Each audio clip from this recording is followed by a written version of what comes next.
Bonjour à tous, aujourd'hui nous allons partager sur un sujet qui, je pense, a son importance.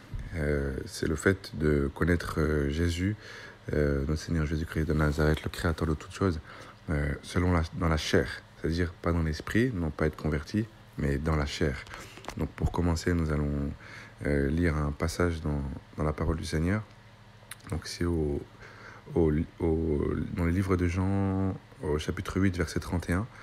Et il dit, donc Jésus dit aux Juifs qui avaient cru en lui, « Si vous persistez dans ma parole, vous serez véritablement mes disciples, et vous connaîtrez la vérité, et la vérité vous rendra libre. » Et ils répondirent, « Nous sommes la postérité d'Abraham, et jamais nous ne servimes personne.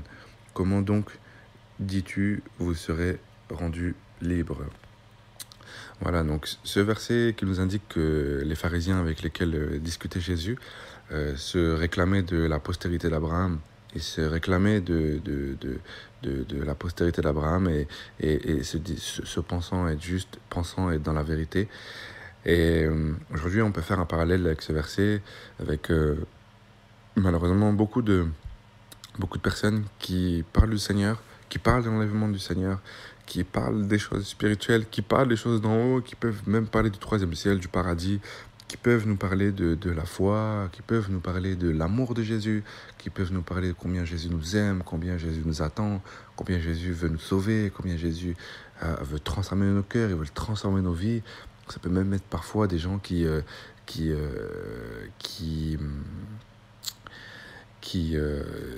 prêchent dans la rue, qui font de l'évangélisation, qui se disent servir le Seigneur, qui sont dans l'assemblée, qui écoutent la parole, mais malheureusement, ou qui sont aussi dans d'autres, qui sont dans des dénominations du type, par exemple, Église catholique ou autres, qui malheureusement ont des pratiques qui sont contraires à la parole du Seigneur, et qui peuvent nous parler de l'amour du Seigneur, qui peuvent nous parler de combien il est patient, combien il est doux, qui peuvent connaître très bien la parole du Seigneur, mais pourtant, il n'y a pas de conversion. Pourtant, quand malheureusement on voit les fruits, quand on voit la vie de la personne, sans porter de jugement, mais quand on voit la vie de la personne, il n'y a pas les fruits de l'esprit, il n'y a pas la patience, il n'y a pas l'amour, il n'y a pas la repentance, il n'y a pas le pardon, il n'y a pas une vie de sanctification. Pourtant, cette personne peut nous parler du Seigneur. Cette personne peut dire moi, je connais Jésus. Moi, Jésus, je le connais. Je lis la Bible. Parfois, je peux prier. J'œuvre au sein de mon assemblée. Je fais partie du groupe, par exemple, de groupe de baptême, par exemple. J'œuvre dans l'assemblée, je fais des œuvres pour le Seigneur, je sers le Seigneur. Et pourtant, malheureusement, il n'y a pas de conversion. Et c'est très souvent une adhésion intellectuelle. Ça se fait beaucoup un peu partout dans le monde, cette phrase à répéter pour se convertir, Seigneur Jésus. Donc on demande à la personne de répéter cette phrase, Seigneur Jésus. Donc tu répètes, Seigneur Jésus, je te reconnais aujourd'hui comme Seigneur et Sauveur dans ma vie, je t'accepte dans ma vie comme Seigneur et Sauveur.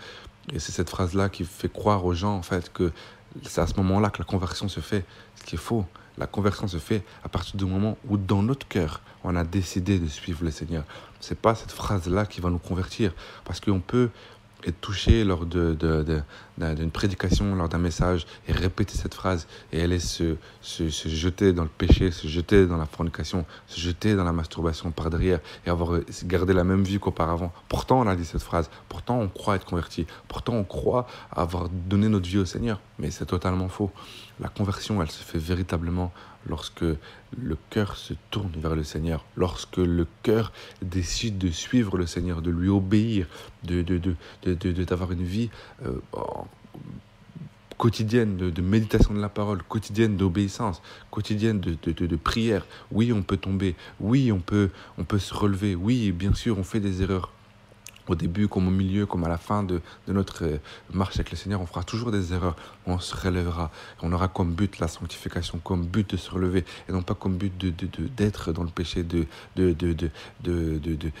vivre en permanence dans le péché. Et la conversion, c'est ça. Le mot conversion veut dire se tourner vers. On se tourne vers le Seigneur. Notre cœur se tourne vers le Seigneur. Et c'est à ce moment-là, véritablement, où on se donne au Seigneur. C'est à ce moment-là où notre cœur se tourne vers le Seigneur. C'est à ce moment-là où où, là où vraiment on décide de suivre le Seigneur. Et c'est à ce moment-là que le Saint-Esprit vient en nous. C'est à ce moment-là où on voit notre changement. C'est à ce moment-là où on commence à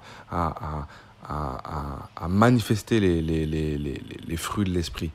Et, et malheureusement, voilà, c'est le cas dans beaucoup d'assemblées où il y a des conversions intellectuelles, des conversions théoriques, où des gens parlent de Jésus de façon théorique, mais malheureusement, dans leur vie quotidienne, ils ne le vivent pas. Lorsqu'il y a une épreuve, ils sont totalement déboussolés, ils sont totalement perdus, parce qu'ils ne sont pas attachés au Maître véritable. Il n'y a pas eu de conversion. Ça peut être très choquant d'entendre ça. La première fois que j'ai entendu ce genre de message, ça m'a assez...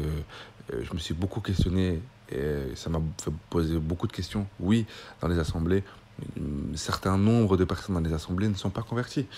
Elles ne se sont pas tournées vers le Seigneur. C'est une adhésion. Elles suivent les autres personnes. Elles font comme les autres personnes. C'est très facile de devenir chrétien, d'avoir des mimiques chrétiennes, d'avoir une attitude chrétienne, d'avoir des mots chrétiens, de parler calmement. Dans la chair, on peut reproduire, on peut recopier pour un certain temps, un certain laps de temps, certaines attitudes chrétiennes. Mais dans le fond, il n'y a pas de conversion. Quand on creuse un petit peu, quand on discute avec la personne, il y a malheureusement encore une vie de péché. Il y a encore des craintes, il y a encore des blessures qui n'ont pas été guéries. Il y a encore des choses qui n'ont pas été faites. Pourtant, il peut y avoir 10 ans, 15 ans de conversion.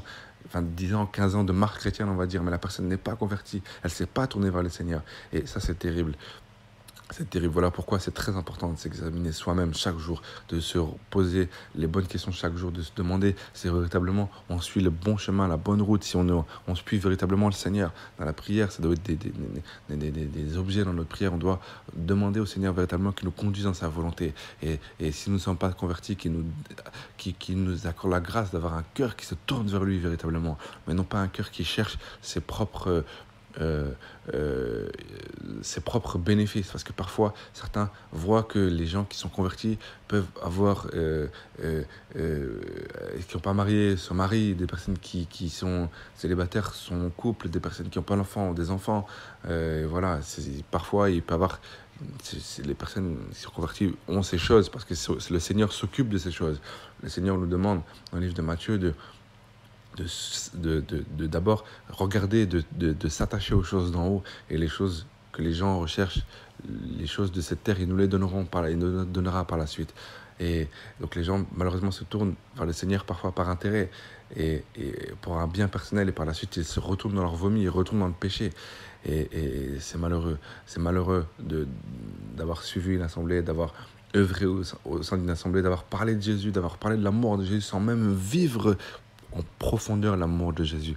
C'est catastrophique, c'est une des pires choses qui peut arriver à un homme, c'est de passer à côté de la vérité alors qu'il était de façon parallèle à la vérité, mais il ne s'était pas donné entièrement au Seigneur Jésus. Et une autre chose ici qui font que il n'y a pas de conversion, même si les gens veulent se convertir, c'est que là où le message est prêché, là où ils écoutent la parole du Seigneur, il y a le mélange. On ne peut pas malheureusement se convertir dans une église catholique, puisque l'église catholique met la même force dans la parole du Seigneur, mais dans les traditions des hommes. Elle prêche qu'on peut prier Marie. C'est une folie. Marie est une femme. Marie est une femme qui a été bénie pendant son service sur cette terre, mais nous ne devons pas lui porter un culte. L'Église catholique dit qu'on peut se prosterner devant des statues, ce qui est de l'idolâtrie, ce qui est contraire à la parole du Seigneur. Donc même si une personne pense être convertie en respectant les règles de l'Église catholique, elle ne peut pas être véritablement convertie, puisque les règles de l'Église catholique sont un mélange entre les traditions des hommes et la parole du Seigneur. Pareil, dans certaines églises méthodistes qui sont un courant protestant, il y a un mélange, il y a beaucoup de mélange. Dans les églises de réveil, un peu partout dans le monde, c'est pareil. Il y a un mélange entre l'animisme, le culte aux esprits et la parole du Seigneur. Donc une conversion ne peut pas être faite dans ce genre d'assemblée puisqu'il y a un mélange. La conversion véritable, c'est lorsqu'on veut suivre le Seigneur et qu'on a comme seul socle la parole du Seigneur. Voilà, cette courte exhortation pour vous fortifier, à ne pas être des chrétiens théoriques, ne pas des chrétiens de mots, mais des chrétiens en profondeur, des chrétiens qui en profondeur, dans l'intimité, se donnent corps et âme au Seigneur, dans la sanctification, la sainteté, dans la simplicité. Nous ne voulons pas être des gens meilleurs que les autres. Au contraire, nous avons beaucoup de défauts. mais nous voulons suivre le Seigneur jusqu'à son retour. Nous voulons être persévérants. Nous voulons faire partie de cette épouse, de ces vierges sages, et non pas de ces vierges folles qui n'avaient plus d'huile. Donc nous voulons persévérer jusqu'au bout, peu importe ce qui se passe dans le monde, peu importe ce qui se passe autour de nous, peu importe les dires des uns et des autres. Nous voulons suivre le seul chemin, le chemin du Seigneur Jésus-Christ de Nazareth. Soyez bénis au nom de Jésus-Christ de Nazareth.